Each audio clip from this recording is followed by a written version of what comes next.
This is fried whale steak, breaded whale steaks. Wow.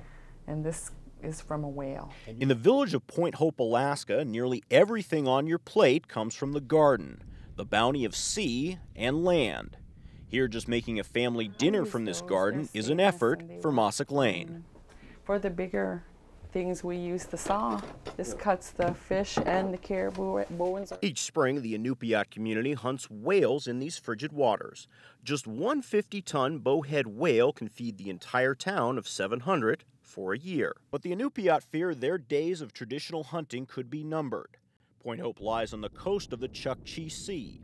Under it, 25 to 27 billion barrels of oil, 120 trillion cubic feet of gas. So Pete Slaby heads Shell's drilling operations in Alaska. In 2008, Shell paid the federal government more than $2 billion for the right to drill off of Point Hope. Our wells here in Alaska are shallower, relatively simple to design, and we have track records of delivering these wells. Shell wanted to start drilling this summer, but opposition from environmental groups, concerns over air quality by the EPA, and the fallout from the Gulf disaster forced it to delay its plans. Now Shell wants to start up again in 2012. Slaby says despite the remoteness of the Arctic, drilling there will be much safer compared to the Gulf. Will we see a spill like we've seen in Macondo? And I think the answer to that is no. We do not have that volume. We do not have that water depth. Mossack Lane isn't so sure. We're way out here. How are they going to bring the equipment? The second thing is the ocean is aggressive, and it can be. One of the large assets actually will spend the winter in Alaska, the Nanook, a 300-foot ice-classed oil spill response vessel, most modern in the world, that can work in ice, deploy a massive amount of recovery equipment. But it's not just a potential spill that has residents uneasy. Natives fear that Shell's initial seismic mapping of the oil fields using air guns will create enough noise that causes the whales the Inupiats depend on to veer away, making them harder to catch. Eugene Brower is a whaling captain. It will deflect the migration route. Any noise in front of it will deflect the bowhead whale out from the migration route. So it goes out, it'll start deflecting 20, 25 miles away from the source. There goes our way of life. Shell says that won't happen. We have altered our routes so we actually travel away from coastal areas to keep the pressure off seals, walrus, coastal animals. Now, just a few hundred miles from the village of Point Hope is the town of Barrow. Now, the roads are still dirt here, but as you can see, there are a few differences. The oil industry is not our enemy. Edward Ida is the mayor of Barrow, the largest town on the North Slope. Here, only 20% of the residents depend on whaling for food.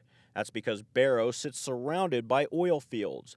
There are restaurants, taxi cabs, banks, and tourists eager to see life at the top of the world. Our standard of living has improved dramatically, as well as the health, due to our ability to have the good fortune to be able to tax the oil industry. And the final decision over new offshore drilling is mainly in the hands of the federal government. The Obama administration backed oil drilling offshore, only to put new drilling permits on hold after the Gulf disaster. Now, with oil prices close to $100 a barrel and gas prices over $4 a gallon, the White House is leaning towards opening the Chukchi again. At a hearing this month, the EPA appeared ready to change its tune. And now I think we're very close to an understanding between us and Shell about where their opportunity is, how they can structure their permit, and how we can deliver a solid permit. Back in Point Hope, Mossack Lane is working in the city office. First up, fixing the rundown rec center for the 200-plus children in town. It's a challenge. The city's total budget is just $200,000. Fixing the rec center will cost thousands. Some do want development here. They want to have swimming pools and other recreational activities which we don't have and cannot provide. Mossack Lane says she's torn. Oil revenue could pay for a rec center, but she worries about a spill destroying her community. That would lose everything else they even had. Right now, they're rich with the subsistence. The freezers are full with the subsistence foods, and may not have lots of money, but lots of love and food, and the choice they're being faced with is either to choose their garden or choose the money. On the north slope of Alaska, Dan Goldstein, Energy Now.